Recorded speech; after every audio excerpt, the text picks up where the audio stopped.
The rain don't go back up. When the wound no longer hurts, the scar hurts. It was midnight on June 13th, 1999, when my sister called me.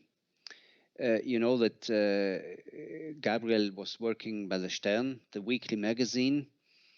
They called my brother, and my brother himself was calling my sister and my mother. You know, at that time we didn't have any mobile phone, so it was fixed telephone. Because we don't live in the same place. And at that time, it was, how I said, on midnight, we had only the information that Gabriel was badly injured. So we still hoped that he would survive. We didn't know, we didn't have further information. So the situation was very unclear at that time. And so it was until the next morning when we were informed that he had died the day before at around about 10 o'clock in the evening in the field hospital of Brazda, which is in Macedonia. And I have to say, it was a terrible shock for us. I was never afraid for my brother. Nor did I ever think that he might die this way. So Gabriel and his colleagues were not killed by Serbian snipers, as it was said at the beginning. They were murdered in cold blood by a Russian mercenary who volunteered for the Serbian army. It was a convoy of military vehicles was parked on the Dulje Pass by the Serbs, who were withdrawing from the advancing KFOR troops, and the mercenary drove.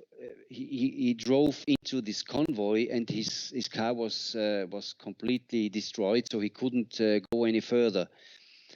And the car of Gabriel Kraemer and interpreter Shenoll Aliti was parked further ahead.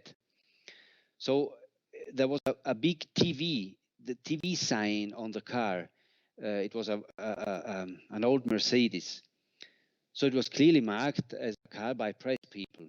Even the Serbian soldiers were shocked when the mercenary shot a Kalashnikov at the car in which the three were sitting.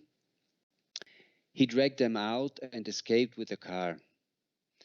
Volker and Shenoll Aliti, they died immediately, and Gabriel was seriously injured.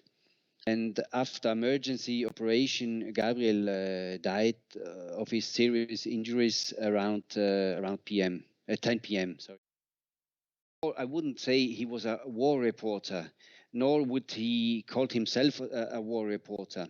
I would say Gabriel was certainly experienced. He was a very careful journalist who did not take unnecessary risks.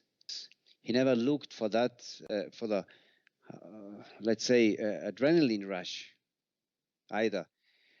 He loved life. He also loved his job, and he was convinced that he could make a difference with his stories. The fate of the people has always touched him. He saw it as his task to report as truthfully as possible about the people in need who had to fight for their survival in war zones. And I think he was convinced that a journalist also has a moral obligation, namely to draw attention to the need and misery of the people through the reports.